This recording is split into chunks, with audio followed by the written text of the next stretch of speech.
Ladies and gentlemen, welcome back to a whole new episode of Full Steam Ahead. I'm your host Zoe with my co-host on the other side, Cantu. How was the weekend? Good, good. It was a pretty good weekend, restful as well. Looking forward to some break. But overall, it's pretty good. A lot of baseball going on. You got Absolutely. college baseball, you got Major League Baseball as well. Europe, the London series is starting next weekend too. For I believe it's the Mets and the Phillies, if I'm not mistaken. If it's Yeah, not the Phillies, I think it's the Cardinals. I want to say. the Mets and Phillies. Mets and Phillies. Okay. Well, that's starting next weekend. You got the regionals, respectively. For I know for us, it's College Station. The Aggies take it down. UT horns Kick down 'em. and horns down. But yeah, I mean that was a great game though. Period. God, I Yeah, was watching that till like I think it was 11:30 at night. yeah. It It was was, it was 1-1 pretty the late. whole 2-2 the whole time. It was pretty late. It was a it was a great game, and fortunately, Texas is eliminated to right now, Louisiana and A&M. But it was a great series. This kind of speaks to that rivalry game. It was like full emotion. Both teams did not want to lose that game. Unfortunately, some mental errors on the Texas side really was the difference in my opinion. Like I know you said pitching was we were talking about it, but to me, if Texas plays some good defense, uh, they score maybe 1 run. So, oh, and we have someone in Olsen Field.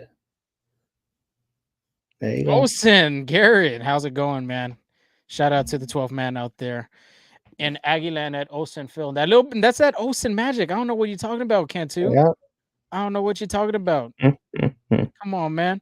I'm looking real quick on D1 baseball. Georgia sweeps the Athens regional, um, as well as Arkansas. They lost their regional. And I don't know if you saw that from the Fayetteville region. Excuse me, I'm sorry. Oklahoma.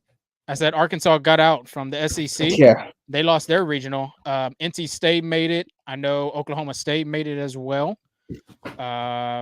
Right now, LSU forced another game against NC State, so that's going to be not NC State, North Carolina. So Yeah. that should be a great game right there, and a lot of SEC and ACC schools in this regional, I would say.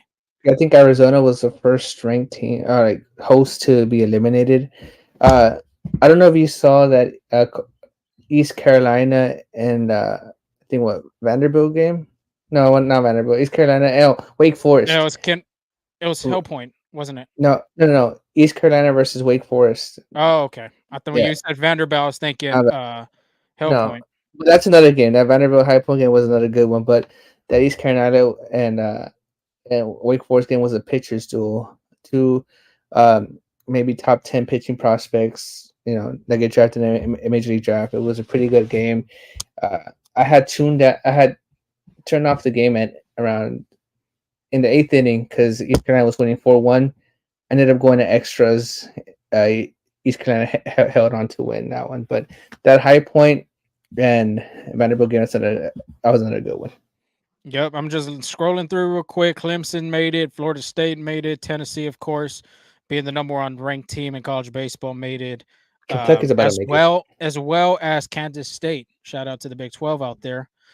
Texas and Oklahoma fans that listen to the show. Kansas State made it.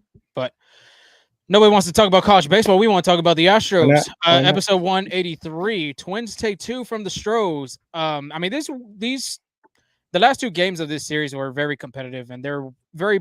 It would have been a winnable series for the Astros. You got to tip your cap in game one of Pablo Lopez, and we talked about in the last episode that this guy, right now, if you look at his stats, it's not shown that he's the ace of this starting rotation for the Minnesota Twins. As of last night, I'm not last night, Friday night, he looked like that pitcher from the ALDS game two that the Twins had put on the mound against the Astros last year.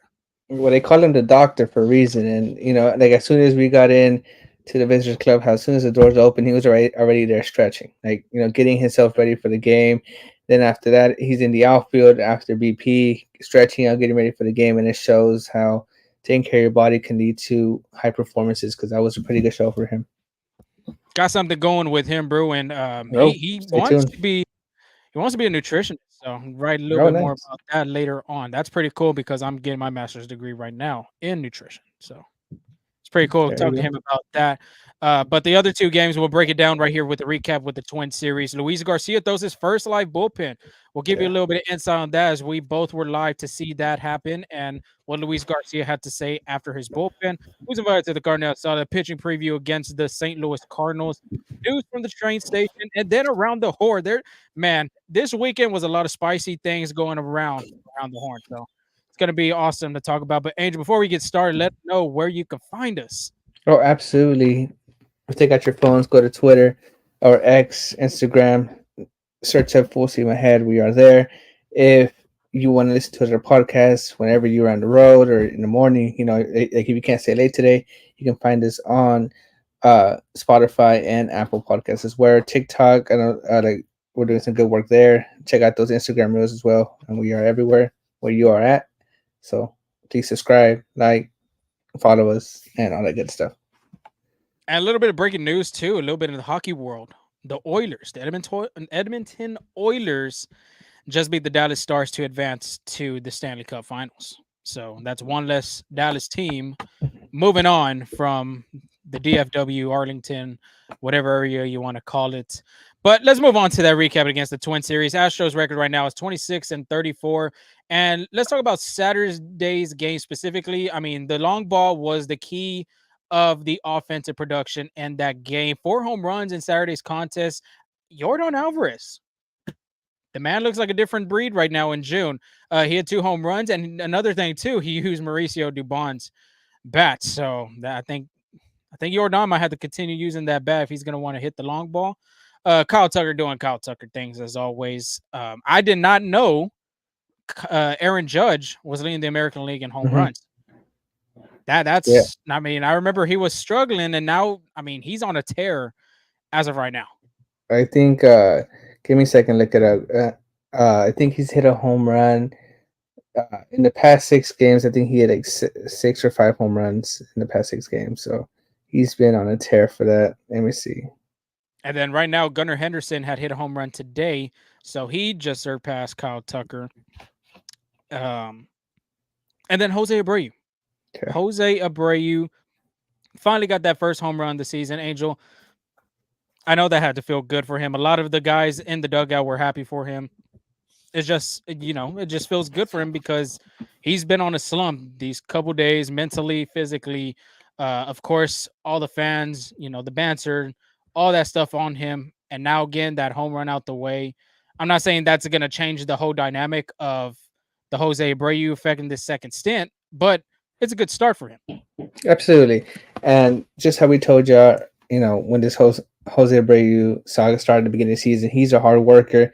He's always trying to up his game, looking at video, talking to people, getting extra reps in the cage. And it shows, him being I know it's a small sample size, but him being able to hit that first home run, get a few hits, just shows of how much work he put in Florida, how much work he did in AAA as well. So this guy wants to be back. He wants to be starting in first base, and he's going to do what he has to do to be on that. And getting that first one out the way is kind of like a sigh of relief. You can say, because I know there's that in the back of your mind, you always want to hit, right? But if you check out my story, that's tomorrow. You'll see why that sometimes can get in your head. Hitting's mental, and then being able to again surpass that obstacle that Jose Abreu has been uh, having. It's always a good feeling, and I'm sure sometimes it just takes a bloop to get out of the slump. This might be his little bloop, right? This might be able to change the season around. Yeah, in this series, he was 1 for 5 with obviously the home run, RBI, and a walk. Take that back. He did strike out once. I was gonna say he didn't strike out, but he did strike out once in Okay. game 2. But hey, it's a start, like you said, and like we talked about too. This game is mental. It's not gonna be all physical, but mental game is the biggest part of having success in baseball. Absolutely. And then But the, Judge has 21 home runs. He's homered 5 times in the last 6 games. Yeah. so yeah, So he's been on a tear. I won't be surprised he wins American League Player of the Week. I would and not be surprised. the month actually, the month of May has been pretty good for him. Also in the Oh, well, month of that May, too. Yeah. he went 4 days straight with hitting a home run. So like 4 consecutive days with a home run. So he's been this season. I think he's had. I think they did like a little like graphic for him. I think he's had a historical June, like basically like top five, top three, month of June with based on OPS slugging and uh Is it month of June or month of May? Because we're just starting May. sorry, month of May. My bad, month of May. Okay, I was just Yeah, clarifying. But Rafael Devers has to say something about that because he hit 6 consecutive home runs. The Boston Red yeah. Sox third baseman Hey, himself. that's gonna be a pretty good competition. Between Rafael Devers and Aaron Judge for that player of the month because they've both been crushing it. Yeah, like I said, I don't think Devers would win the AL Player of the Month. I think more than likely it's probably going to be Aaron Judge. But since we're talking about that mental aspect of the game, obviously you have to do it on the mound as well. And Framber Valdez looked like Framber Valdez that the guy in 2022 that the Astros had. I mean, the kid pitched a gem, just straight up, carried a no hitter all the way to the seventh inning, finished the game 7 innings, 2 hits, 1 earned run, 1 walk, 4 strikeouts. He did throw 85 pitches, 50 of them were strikes. Sinker was working, curveball was working.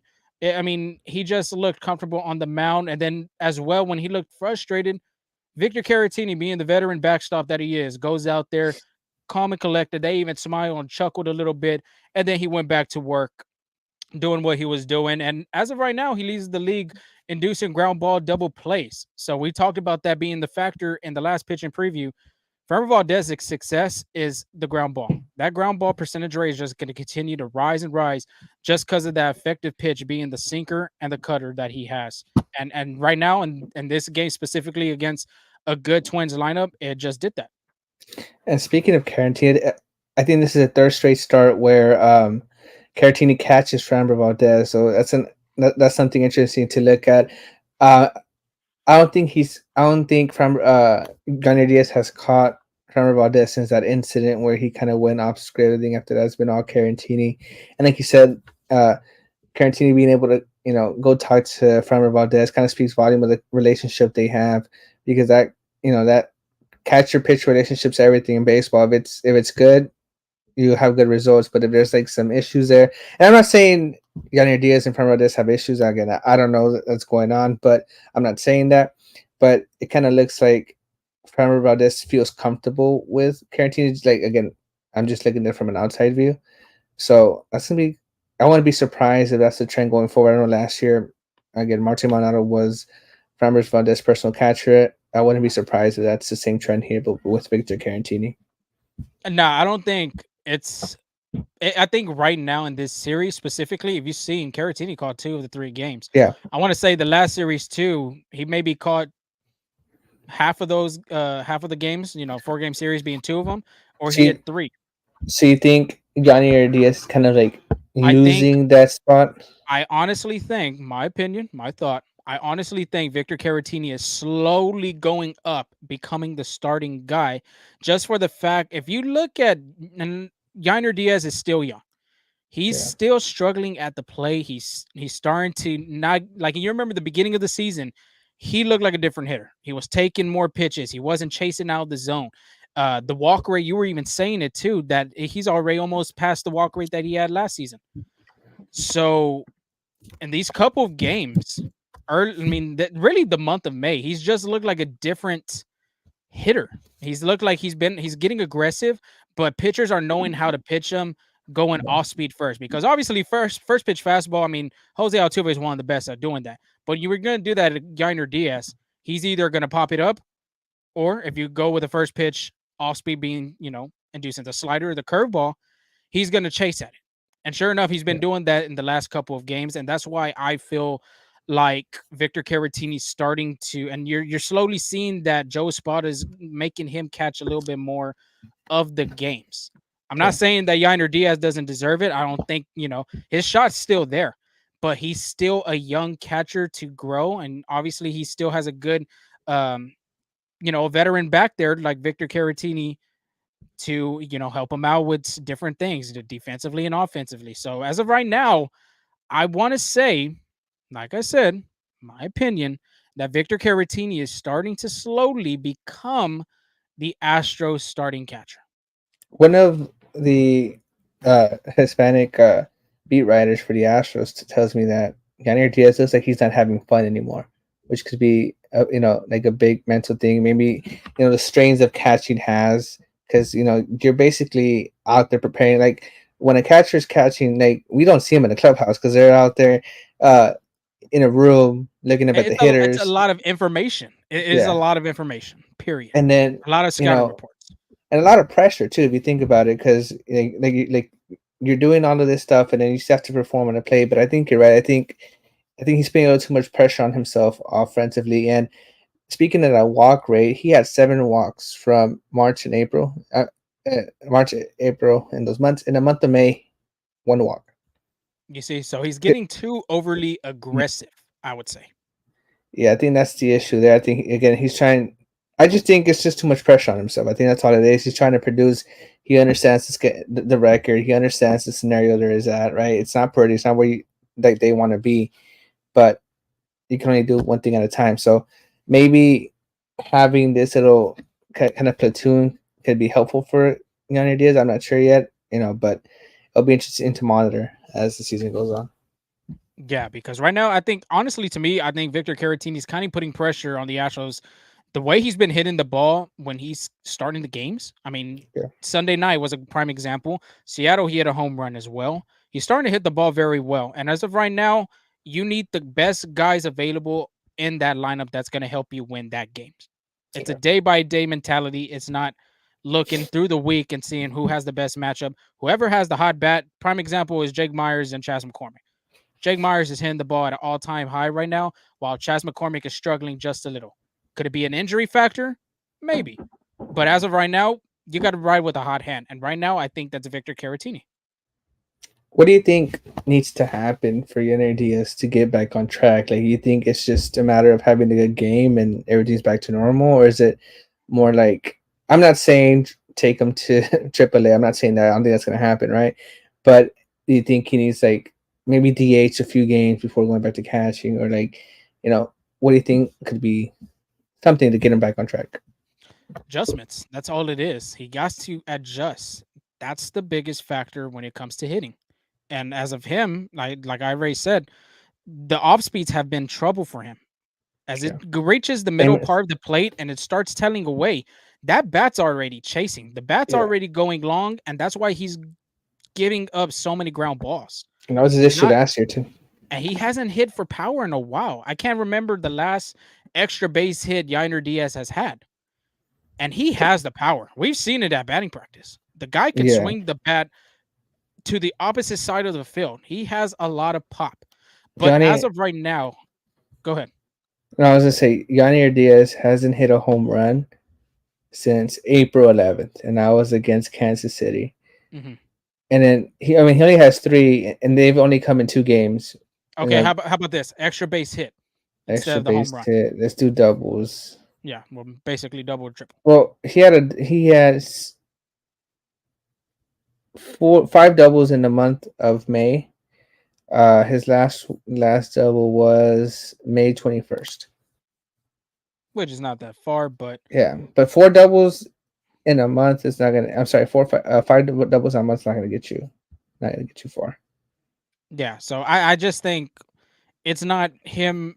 Maybe you're right. Maybe he just needs to DH one game just to get the feel of things, get the groove of things. But as of right now, he needs to see the ball at the plate.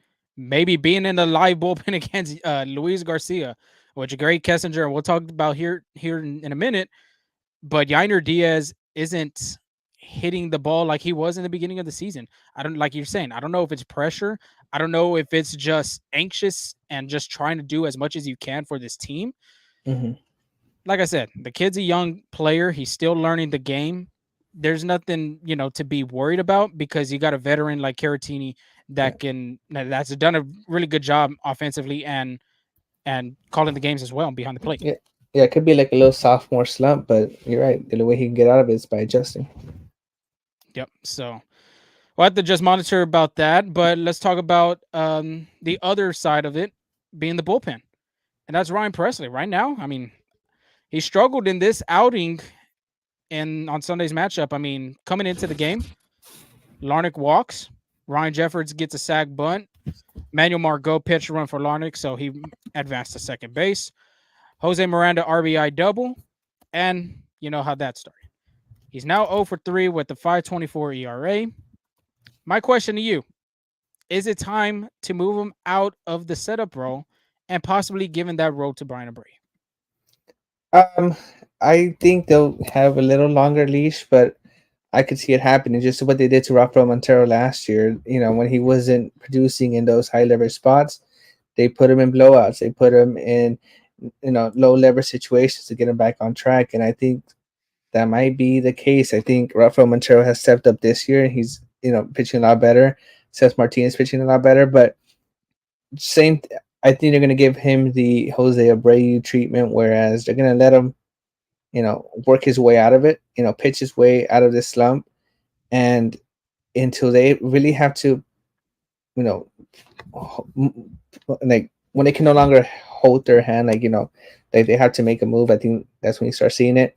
I'll give him if he has 1, 2 more outings like similar to this. I see him gradually moving to low leverage situations instead of a high leverage situation. But the thing is, who do you put there, right? Obviously, you move a braid to the eighth inning row, and it's just you have to like kind of like sprinkle guys in and out, like who's been pitching great lately, who's been doing like matchup wise, and then that's when you go a little bit more analytic wise. But I give him 1 or 2 more starts, like see how effective he is, and if he can be effective, then you have to make a move. Uh, I'd maybe give him one more relief appearance, honestly. Yeah. I mean, because this has haunted them. The save appearances, period, in general, from Hader to him, and even Abreu himself. I mean, it's kind of hurt the Astros, and potentially those games that they could have won that are losses right now, they could have Hmm. been W's in the win column for them, and it'd be a different stat right now as of their standing. But yesterday's game, Josh Hader in his last 15 appearances, 156 ERA, only giving up 3 earned runs in 18 innings. Ryan Presley, on the other hand, 12 and 2/3, 4 earned runs with a 2.84 ERA in his last 13 appearances, which is not counting today's game. And then Brian Abreu owning a 157 ERA with 4 earned runs, 23 innings pitched in his last 22 appearances. So to me, like I said, if and it shouldn't be nothing against the other player. To me, it's gonna put the team in a better spot, and it's gonna put them, to have them be able to win that game. We can't Hmm. I don't think the Astros are gonna want to say, okay, well, we don't want to hurt this guy's feelings because he's been here so long, and we just we don't want to have a bad relationship with him on that. Now, at the same time, too, you're fighting for your season at this point Yeah. because right now the Mariners just keep climbing up. Rangers, of course, are kind of climbing up. Right now, the Astros are fighting for a last wild card spot at this point, the American League. I don't see them, my prediction, I don't see them winning the West right now, as of right now. So you got to play the hot hand. Like I said, when it came to Jake Myers, Victor Caratini, same thing goes for here. Whoever's going to put you in the best spot to give you the win and set up Josh Hader for a better outcome, by all means, I think you got to do it. Yeah. And the biggest thing with Presley has been that slider, the effectiveness. Like, let me take you back to 2021. In 2021, that slider had a run value of 13, which is phenomenal. It's great. 2022, run value of 6. 2023, run value of 7. Do you want to guess what the 2024 run value for that slider is? Negative something. -3. He has a 310 batting average on it. His whiff rate is at 37.5%, and it hasn't been that effective. And I'm looking back at the inches of drop and inches of break on that slider. In 2023, he had a 4.7 inches of break, 5.1 this year, and then last year he had a 30.9 inches of break, and then 31.4 this year. So the slider's relatively the same as last year. It's just location. That's where he's like locating. He's leaving it too much in the plate, where it's being there to hit. It's all mechanics. Where Okay. you're dropping the ball, where the ball comes out of your hand. I think that's what it is right now for Presley. Okay. But as of right now, to me, it's like I, if you're the Astros, you got to go win. In a win mode now. You just can't. just continue allowing this to happen. I would say. There is a lot of baseball left to be played, is- but they're in June already. I think this is our months where teams either fall apart or make a run for the division, and these summer months, June and July, are going to tell you about the baseball club you have. So I think, like you said, this is the win now. This is where the Astros need to step up and kind of turn their season around. Yeah, as of right now, they're 7.5 games back from Seattle. Seattle has a 34-27 record. Rangers have a 29-30 record with 4 games back of the AL West. And if the season ended today, only one team from the AL West goes to the postseason. So Pretty much. that could be a reality later in the season too. It was close. Luckily, last year the Rangers and the Astros make it, but again, it might be just one team this year. Tony, real quick, 28 earned runs in the last 52 innings, and then he wanted to. I don't know if you saw that. Maldi hitting Yeah, 79 and I 89 saw that. at bats. But he did have an interesting question before we move on to Luis Garcia. Are the Astros further back in the division or the last wild card? I think they are. Let me see. Let me check. But you can go Check on it and out real watch. quick. Yeah, So we'll start out with Luis Garcia since Angel get that real quick. It's encouraging to see. I mean, right now with the I futures. Okay, go real quick. got it. They're 7.5 games back for the last wild card spot. Do you want to know the three teams that are farther behind? Are farther Yeah. behind Yes. White Sox. It's one. Yeah. Um, Give me Detroit, maybe. No. Detroit's only 4 games back. They're second to last. I mean, like second from Um, Toronto. close. It's I know Oakland. Angels and A's. Yeah, Oakland, Angels, and White Sox are the lowest three, and then you got the Astros and Toronto. So they still have a lot of ground to make up because it's not looking pretty there too. Yeah, and hopefully this pitcher can come back. So let's start off with Luis Garcia. Like I said, um, as of right now, we don't have any status with Jose Urquidy or Christian Javier. But seeing Luis Garcia throw his first live bullpen is an encouraging sign for all Astros fans and even for the Astros organization themselves. He threw 20 pitches in his live bullpen, mostly all fastballs. He did throw a little off speed here and there, but they were all mostly all four seamers. Greg Kessinger was in the batter's box for his appearance, and a lot of Astros personnel were there. I mean, you had coaches, you had players outside the dugout just looking at him throw his bullpen. Basically, they were there for him when same thing as Luis Garcia. Garcia was there the whole games when they're on the field.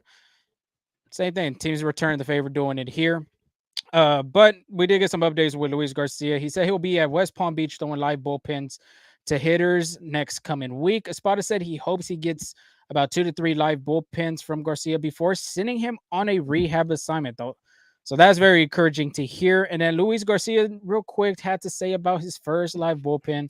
Quote, it feels great. I'm really excited for this next step that I had. So just looking forward, and hopefully I can come back soon. We were both there, Angel. I mean, honestly, his four seamer looked good. Yeah, yeah, had a very nice zip to it. I know Greg Kessinger put some good swings in the bat, but it's just working on getting the ball to home plate and even that breaking ball. I don't know. I remember that little check swing by Greg Kessinger kind of fooled him a little bit too. So that breaking ball is looking really sharp. The few that he did throw, but nice little zip on a fastball. Velocities there. He felt really good. Walked away healthy. That's the important part. And just I think the Astros are ready for Luis Garcia to be back. Yeah. And the biggest thing, too, I mean, the kid had a smile. Yeah. Smile, laughing out there.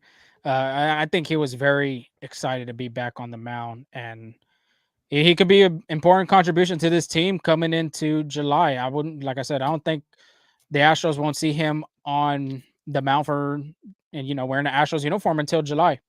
Yeah. Play it safe, especially 2 to 3 live bullpens, and then rehab assignments. I'm pretty sure he'll probably like throw 2 to 3 before he starts I'm putting saying the 3 jersey to on. 4.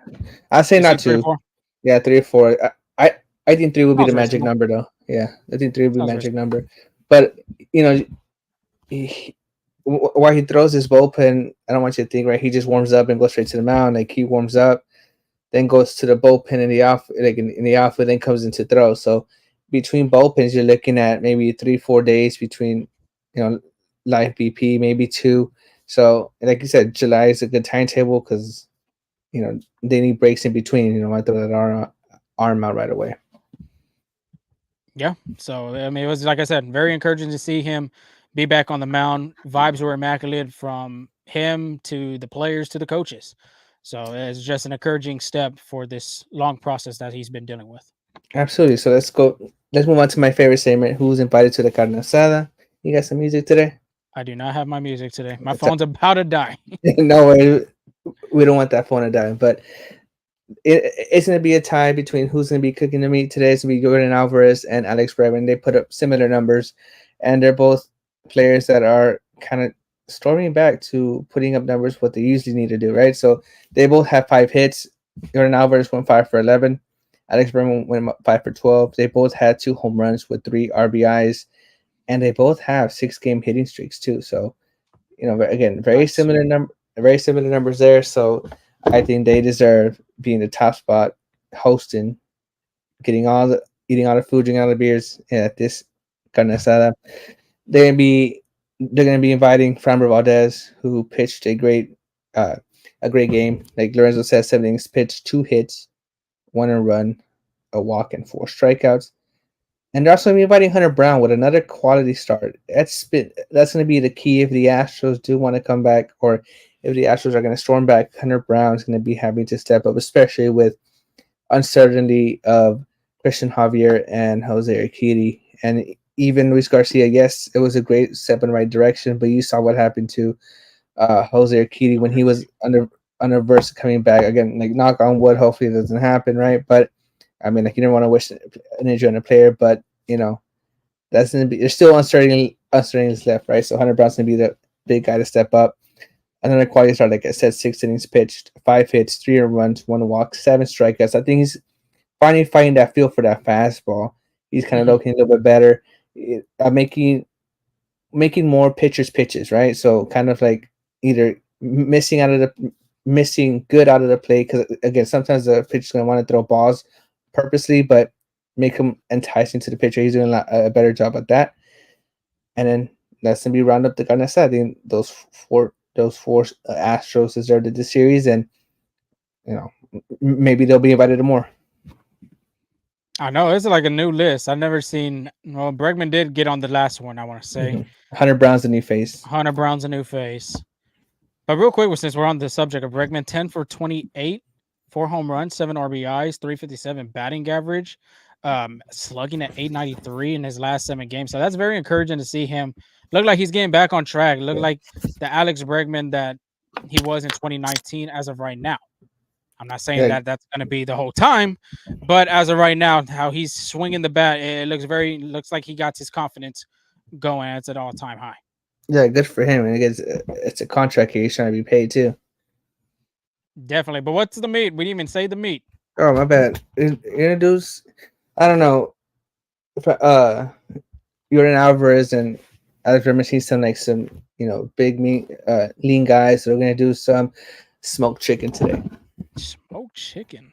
Yeah, That does sound bad right now. Shit. with some barbecue or however you like it.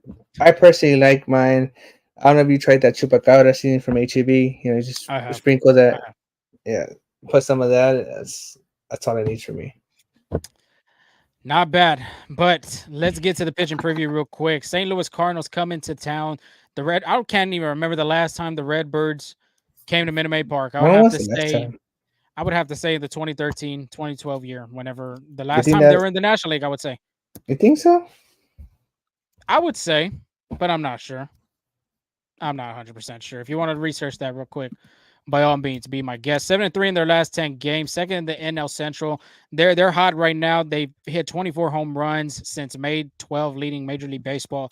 So this team is starting to find its groove and looking like the St. Louis Cardinals they were supposed to be in the beginning of the season, because I remember I picked them as a wild card, I believe, from our early predictions of the postseason. But Monday night, real quick, 7:10 start time. You got Kyle Gibson on the mound For the Cards, 4.2 record, 3.60 ERA. He'll be going against Justin Verlander with a 3.2, 3.26 ERA. And Kyle Gibson's a veteran himself. Last start at Cincinnati, 6 innings, 2 hits, 1 earned run, 2 walks, 6 strikeouts. He's pitched very well in his last 3 starts. 3.0 record, 2.70 ERA. He's thrown 40 innings. Sounds pretty much, but 34 hits, 12 earned runs. And the thing about him, and he's kind of a road warrior, I would like to say, for the Redbirds. 2.90 ERA on the road away from Busch Stadium, and he gives an opponent batting average of 179. A lot of even splits between the righties and lefties. So the Astros, I mean, he's been a veteran in the league, 9 years in the league. He's gonna know how to attack these hitters. He's been on a club like the Baltimore Orioles last year, so he's very familiar with the Astros, even though he's now in the National League. Justin Verlander, on the other hand, he does no introduction himself. 7 innings, 3 hits, 1 earned run, 1 walk, 9 strikeouts against the Seattle Mariners. Really have nothing to say about him. He's done a really good job bouncing back from really bad outings, and the next outing he delivers at the right time. So as of right now, the Astros do need something like that because they did just drop that series against the Minnesota Twins, and they're looking to start off the series pretty hot. Tuesday's matchup, 7:10 start time. You got Andre Pallante, 1-1 record. Yeah, 1-1 record, 3.94 ERA. He'll be going against Spencer Arrighetti, 3.5 record with a 5.98 ERA. And Pallante, real quick, this kid, not a starter. He is a reliever. But he did get his first start since 2022 against the Cincinnati Reds, and he posted really good numbers. 6 innings, 3 hits, 0 earned runs, 3 walks, 4 strikeouts. As of right now, the Redbirds are looking for that number 5 in their starting rotation, and it looks like Andre is kind of bidding a audition to be that number 5 guy for them. And that game right there against Cincinnati, which is a pretty good lineup, did a really good job. And another thing about him, he has a lot of success. Well, not a lot of success, I would say, but righties have success against him. 320 opponent batting average, 845 OPS. So more than likely, you're going to see right-handed hitters in this lineup, meaning Jose Abreu more than likely probably hitting this second game, giving John Singleton a breather if he does play the first game. But another thing with him, he had to go in the minor leagues during this season, and what the coaches wanted him to kind of develop was his two-seamer. This outing against the Cincinnati Reds, he's really developed the two-seamer in a great way. He's adjusted it and making it run on the righties. Usually in that two-seamer, you see it tail in on a righty or out on a lefty. And sure enough, in that game against Cincinnati, he did throw a lot of two-seamers into righties, and it was getting their hands, a little bit of that ball that hits right there. So, yeah, I mean, the kid made an adjustment, but this is a different breed like the Houston Astros. And I mean, this lineup has gone to 7 consecutive ALCSs. They've been to the World Series. They have a lot of veterans on their team. I'm not saying the Cincinnati Reds aren't really, great players, but you're talking about guys that can adjust at the right time. And as of right now, like you were saying, Year Yordan Alvarez is hitting really well. Alex Bregman's hitting well. Kyle Tucker, you know what he's doing. So this at least the top part of the order is hitting at a very great rate, and it's just going to introduce the third-year man out of St. Louis to see what he's up to. Not even last but not least, I forgot Mr. Spaghetti himself. Last start versus the Seattle Mariners. I mean, this was probably his best start in his career. 6 innings, 2 hits, no earned runs, 3 walks, 8 strikeouts.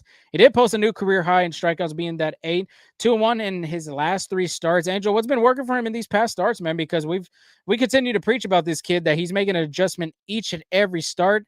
And last 3 starts, 2-1 record. That's pretty well, and confidence has to feel high for him. Yeah, I think it's mostly the effectiveness of his secondary pitches. That cutter and that curveball have been really effective for him. Because when he does get hurt, and damage is done, it's on the fastball. That fastball opponent batting average is 365, not where I'm sure he wants to be, but that cutter's been really effective. And in his last start against the Mariners, he threw that cutter. He threw it 24 times. He threw the curveball 22 times, and those have been his best pitches to get runners out. I think if he continues that effectiveness with those 2 pitches and then, mixing in with a better fastball, he'll have the same success as he's been having. But he's been growing every start. I think we've been preaching about that. Every start has getting better, so that's a good plus for him. Yeah, the cutter looks really well. As I remember looking at one at bat, he's throwing it against a lefty. It's back door, Hmm. perfect on the line of the strike zone. Same thing as his breaking ball. In the beginning of the season, or in the beginning of his debut, the breaking ball wasn't breaking and it was just flat, right down the middle. Yeah, Obviously, major league hitters know what to do at that point. But every start, the confidence looks high for him, especially taking the mound at Minute Maid Park. He's looking like he's gaining it every single start, and against a good team like the Cardinals, I think it's just going to continue to grow. The sky's the limit for this kid, and if he continues to do what he's doing, as of right now, he has a starting spot in this rotation due to what the four-seam of future of Urquidy and Javier look like, and as well as Garcia coming back and McCullers coming back. I think he's been pitching really well, and maybe the fourth best starter on this rotation as of right now. yeah, yeah, absolutely. That curveball, again, like you said, it did start kind of fringy on that one, but he's brought it down to 179 opponent batting average, and it's his best put away pitch. His put away percentage on that curveball is 36.1%. A pitch he does need to work on, and he throws it mostly to left-handed hitters. Is that changeup? The opponent batting average on that changeup is 583. Hmm. You know, Yeah, yeah, we might have to stay away for that if you're yeah. Spencer Arrighetti. So he throws it. He's only thrown it twice to right-handed hitters, but it's mostly the he throws it to left-handed hitters. He tries to locate it low and away, and he did get a swing and miss on that one when he did locate it right. But it's usually he leaves him out over the plate, so he needs to work on that pitch. But other than that, you know, I think those secondary pitches are working good. It's just the location of the fastball is kind of hurting him sometimes. Yeah, so look for another start from Arrighetti, just to continue to grow. But then again, if you continue throwing that changeup pitch, I mean, failure, you got to learn from your mistakes. And being that failure with that changeup right now is just going to continue to make him better and continue to adjust in that pitch. Absolutely. But last game of the homestand on Wednesday, 110 start time. Miles Mikolas takes the mound for the Redbirds 3-6 with a 5.54 ERA. He'll be going against Ronel Blanco, who is 5-1, getting his first loss in that game against the Minnesota It was Twins. bound to happen. Yep, it was bound to happen. 199 ERA went up, and it is now a 2.44 ERA. But before we get to Blanco, let's talk about Mikolas real quick. Last start against the Philadelphia Phillies, 6 innings, 5 hits, 3 earned runs, 1 walk, 5 strikeouts. He's thrown back-to-back quality starts in his last 2 appearances. Hitters adjust the second time around against him. First time around, he does pitch a little bit good, better than the second time, I would say. When you get to that second time around, a lot of hitters make adjustments. 317 opponent batting average, allows 7 home runs, which is very big. That's the biggest number on this stat line for him, giving up 17 earned runs, 6.04 ERA as well. You're going to see a lot of that sinker and slider combo. A lot of sinker slider combo to the righties, as well as that lefties, of course, getting that slider, that back door, and the sinker down and in. So Mikolas, I mean, he's pitched what? I mean, how many years has he been in the league? I would say Like 6 or 5 years. 6 plus. Yeah, 6 plus. That sounds about right. So of course he's going to make his adjustments, but at the same time too, looking at the numbers right here, look at the statistics and the analytics and all that, nerdy stuff you would like to say. It looks like the Astros hitters can kind of get off of him on the second time around through the batting order. Now let's go on to Blanco real quick and let's talk about his last start. Last start against Oh, Minnesota, 4 2/3, 3 hits, 4 earned runs, 3 walks, 6 strikeouts. There was a lot of different mixed pitches going through this start against him, but mainly it's going to be the changeup. It wasn't Cambio wasn't there for him like Cambio has always been for him this season. Let's start with Willie Castro real quick on the 5th inning.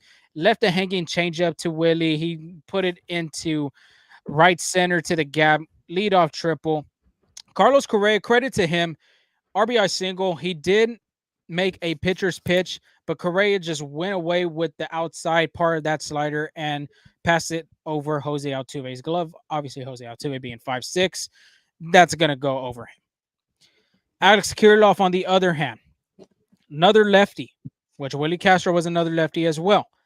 Hits another hanging changeup that was right down the middle. Hits it to the warning track in left field by the Crawford boxes for an RBI sac fly.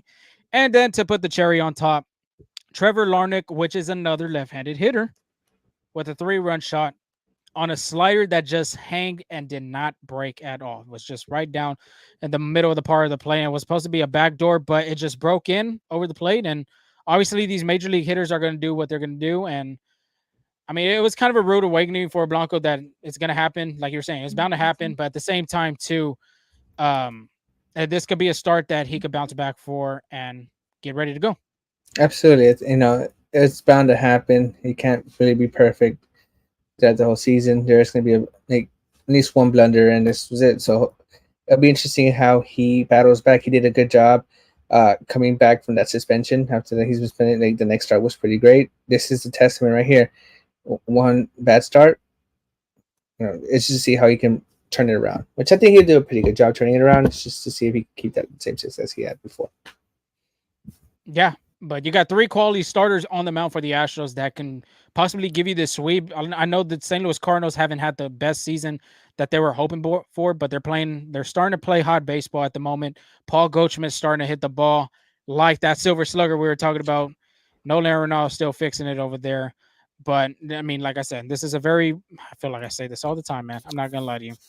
Very winnable series for the Astros if they do the right things. Okay, I know, but yeah, you've been saying a lot, but it's true. Like I think most of these series have been winnable for the Astros. It's just all the 3 things you need to win a baseball game: pitching, offense, and bullpen help hasn't been clicking at the same time. I think I'll say this though, the Twins. I mean, the Twins are a different team, and we talked about too with the Seattle Mariners.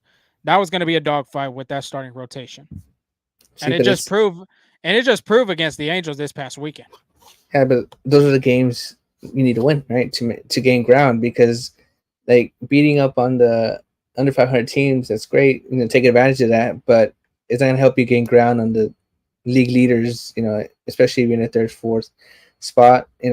Beating those top dogs is what's gonna help you climb that ladder to that division. So, I mean, these are games you need to have. I think the Astros need to take advantage of the struggling Cardinals, just to start battling back. But it'll be interesting to see what happens there. But moving on from the train station, I know Lorenzo gave us a great update on Luis Garcia, but there's still some uncertainty for Cristian Javier and Jose Urquidy, which is could be a little concerning. Joe Espada said he has no update on both of them yet.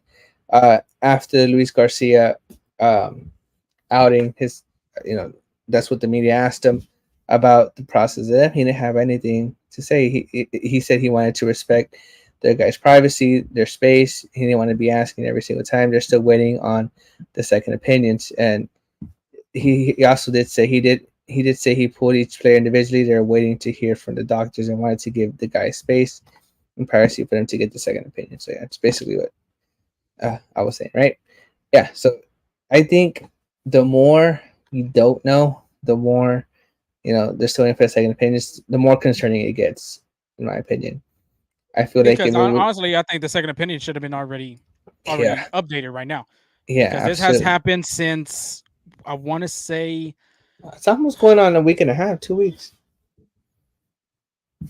Tuesday because Sunday's outing was last Sunday was Jose Urquidy's last rehab start, and then they said that Tuesday that they were going to get MRIs on on their injuries, being specifically being the forearms. So I mean, you just got to move on at this point. You mean you do hope if you're an Astros fan and just the Astros in general that it's nothing too serious, maybe minor, that's just going to shut them down for maybe a month or month and a half. But at the same time, too, with Jose Urquidy, this is what the second time he's going to be injured this season. Yeah, And then last time we talked about it, quote unquote, Dana Brown did say he was really worried about Urquidy more than Javier. yeah. I More think than likely, it to me, in my opinion, it might look like Tommy John is a big factor coming up. Yeah, I think Urquidy's is more severe than Javier by a mile, by like a lot more, right? So I think you won't be seeing Jose Urquidy this season at all. Maybe half the season next year. Kind of similar to what Luis Garcia is Luis kind of Garcia. going through uh, there, but it might be tough. Do you think? What's the contract status on Jose Urquidy? Do you think? He's through arbitration. I want to say for 3 more years. I'll check real quick though. I want to Okay. say he has he's on free agent until 2027. I want to say So he has about a year and a half. Does he have like a non-tender? You think they like? Do you think we might have seen the last of no Jose Urquidy in the Astros? 2026. That could be a possibility. 2026. He is an unrestricted free agent. Yeah, but It could be a 2026 possibility. because if he got injured now, he's not coming back mid 2025. That's if he recovers well, right? So might not be either his He would maybe. have to pitch 2025 to get recognition for other teams if he's gonna not re-sign with the Astros. Yeah, He has to do for himself as well.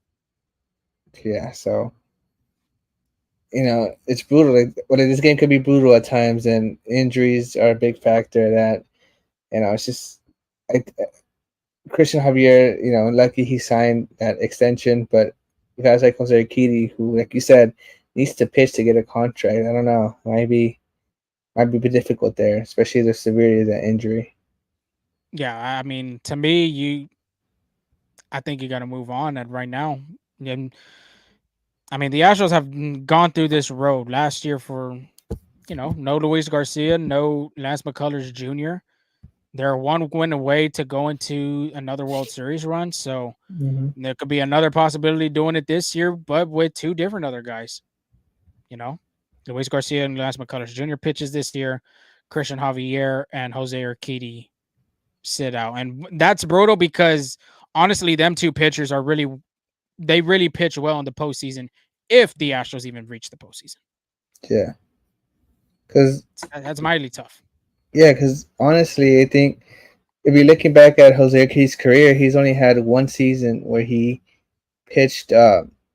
Right, actually, two seasons when he pitched over 20 games. 2019, he pitched 9 games, started 7 of them. 2020, pitched 5 games, started 5 of them. 2021, pitched 20 games, started 20 of them. And then 2022, 29 games started, pitched 28 of them. And then 2023, injury. But in 2021, he had an injury too. So it's just injuries taking a toll on Jose Urquidy might be the likely outcome. He might be a bullpen pitcher after this. I don't see Yeah. him becoming a starter again. Yeah. I think the difference between him and Lance McCullers is that Lance McCullers is getting paid to be a starter. So I don't think when he comes back healthy, when Lance McCullers just comes back healthy, he's gonna be a starter. Like they're gonna make him a starter just because that contract, that he signs to become a starter. But a guy like Jose Urquidy, yeah, you're right. I think he might have started his last game for the Houston Astros. Not even the Houston Astros. No, the Sugarland Space Cowboys. Yeah, yeah, it's crazy. Baseball. But we wish them the best. Honestly, like we wish them speedy recovery. Hopefully, that's like what we're saying is not the case for Jose Urquidy, but it's only time will tell on that. But moving on to around the horn, and we kind of missed this one last week, and I think it's very important. So, uh, the Negro League stats have been updated. I don't know if you heard about that. So, Mhm. uh, I think that's really good for baseball. I know I've been, on social media, I've been, looking at comments about all this stuff, and there's been a lot of negative, but this is really good for baseball because the reason there is a Negro League was because they were, segregation and they were discriminated against, but those guys could ball, right? They you saw what Jackie Robinson did. He came from the Negro Leagues and had great success in the major leagues because why? Because they were good enough to be in the major leagues. It's just the time back then was an awful time period for American history, and that's the reason they had it. So there's been a new leader uh in batting average, on base percentage as well, and that's Josh Gibson. I don't know if you were aware of that. He's one that Josh Gibson's the new ERA leader. He passed what Lou Gehrig, I believe. Oh no, Ty Cobb or Lou Gehrig. Ty Cobb for the Ty Cobb, hits. yeah. So I think that's good for baseball. I think it's really great. I don't know what your opinion is on that. Yeah, I mean, have nothing really too big. You hit the nail on the coffin. I think it's great for baseball. Satchel Paige, Roy Campanella. I mean, you even have the Afro Latinos too, Manny Mm-hmm. Manoso. So I think it's great for baseball to be able to put their names in, in history in the Hall of Fame as well. Yeah, so he has a Josh Gibson has a 373 career batting average. You know what the crazy thing is? In 1943, he hit 466 for the season, and it wasn't even the high. He wasn't That even was the a leader on batting that one. average. Batting average 466, Wow. and he was not. He did not lead the league in that season. So I'm curious to see who batted higher than 466. I need to go research that 1943 in the Negro Leagues, but that's crazy. It's good for baseball though. Period. I think being able to put these type of numbers up, yes, I mean it could rub people the wrong way, but I mean, it's history, man. I mean, I feel like if it rubs you the wrong way, you got to take a good look yourself in the mirror because that's that's a whole different conversation. yeah, but being able to put this stuff on there, the Negro League stats, I think it's good. Absolutely. And then the Mets retired Daryl Strawberry's number 18. That's another good thing as well for Mets history there. And I don't know, like, was there a ceremony on that, or is there to come? No, there was a ceremony this past weekend. The Big Apple that they hit a home run over there in New York. Yeah. They turned it into a strawberry, which was pretty cool to Oh, watch. nice. Yeah, Um, absolutely. but yeah, Daryl Strawberry, 1986 World Series champion with the Mets. Astro fans, I know, are they're probably hurt just for the fact that the Astros had a chance to win that NLCS to play the Red Sox in that '86 World Series. But Daryl Strawberry, my God, one of the prettiest swings you're ever going to see. They compared that swing to not Ty Cobb. You already got me saying Ty Cobb. Ted Williams, one of the smoothest left-handed swings. I mean, it's all hands. It's not even all about the power. All hands, just hand to ball. One of the smoothest swings, like I said. So having his number retire as well as Doc Gooden's number retire for the Mets, long time overdue. But now Yeah. having numbers on there, I think, because that they're historical for getting that '86 World Series. Yeah. I think whenever you think about the Mets all time players, Daryl Strawberry's top of the list as well. So it's like Piazza, uh, Doc Keith Gooden as well. So Hernandez. Keith Hernandez, yeah. So he's up there as well. And speaking of a player who's not there yet, but getting there as well, Shohei Ohtani, he recorded his 100th career stolen base. He becomes the second Japanese player to record at least 100 career home runs and 100 career stolen bases. I think it's very simple who the first guy was, and Ichiro Suzuki. I'm not even gonna ask you to guess because that's very simple. I thought it Ichiro, was Nori Aoki. the legend, Aoki. But I mean, I feel like whenever you're in the same category as Ichiro Suzuki, that's amazing, for Shohei Ohtani. And he's still early in his career too, so he's a lot more on the base to come. And then the Yankees and Phillies are the first team to 40 wins. Could that be like a potential World Series matchup, you think? I don't think so. But as of right now, my gosh, the way them two teams are playing, their starting rotation kind of lines up, builds up really well. I mean, the offense too. It could possibly be a World Series in the making. But I just Now, don't see it. I know the Phillies are a good team, but it might be similar like the Rays from last year. The Phillies, I think, have only played a handful of teams that are above 500. So They're hold on, you are comparing this Phillies team to the Rays of last year because of the schedule how it is right now. Yeah, you see how hot the Do Rays you started. And okay, but it's a lot better squad. It's a lot The better Phillies squad. have gone to the World Series in 22, and they were another series away from reaching the World Series again in Yeah, 23. the Phillies have a good squad. I'm just saying, I wouldn't be surprised if that's trend. That win rate they're at is not substantial. Is what I'm saying. Like it's gonna decrease. I think the strength of schedule will be a factor. I'm not saying like if you put last year's Rays team and this year's Phillies team, Phillies dominate that game I every even single think they time. dominate the 2020 team that went to that World Series for the Rays. Yeah, I believe so too. I'm saying the Phillies have a better team. I'm just saying that their winning rate is not substantial So to. yes, okay, let's just make it simple than that because I said this could be a possibility. Okay, let's just break it down to the team now. Philadelphia Phillies, are they a World Series contender right now? Yes or no? I think so. Yes. They have to.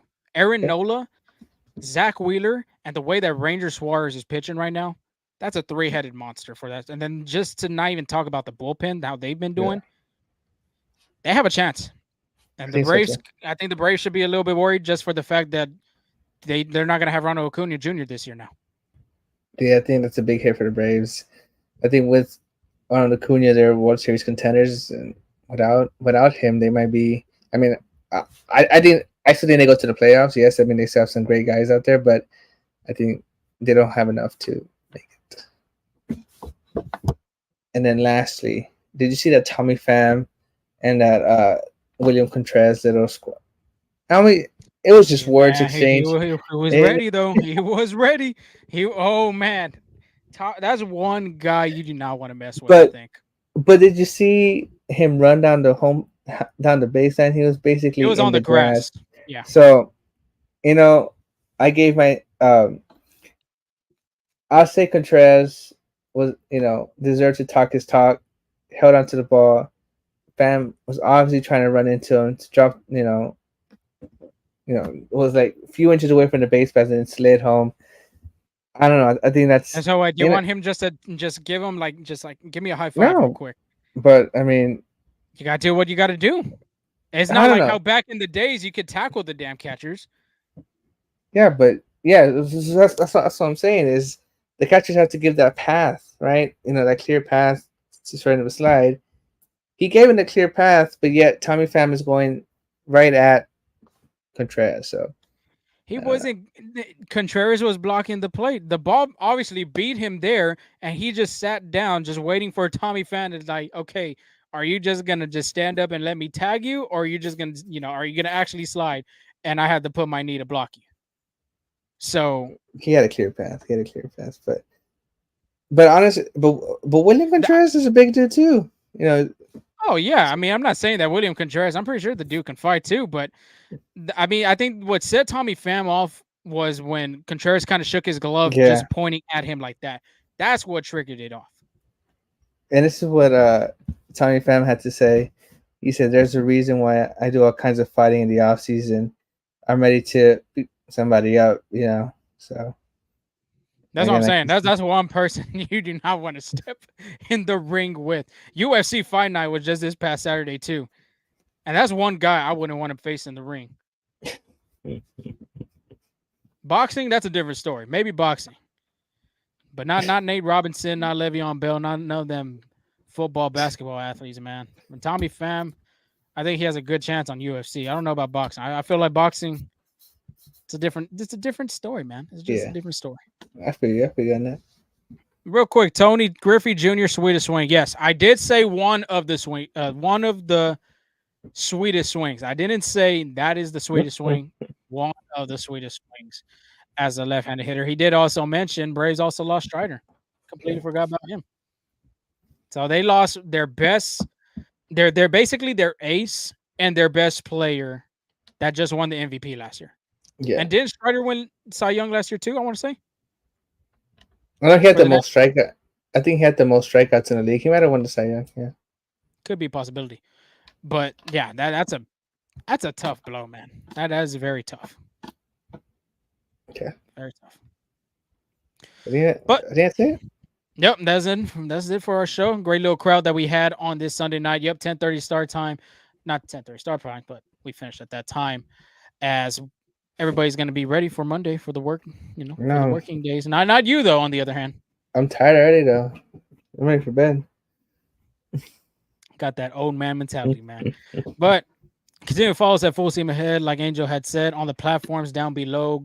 Apple, Spotify, YouTube. Subscribe, hit that subscribe button, that like button on this video as well. But Angel, you got anything before we sign off?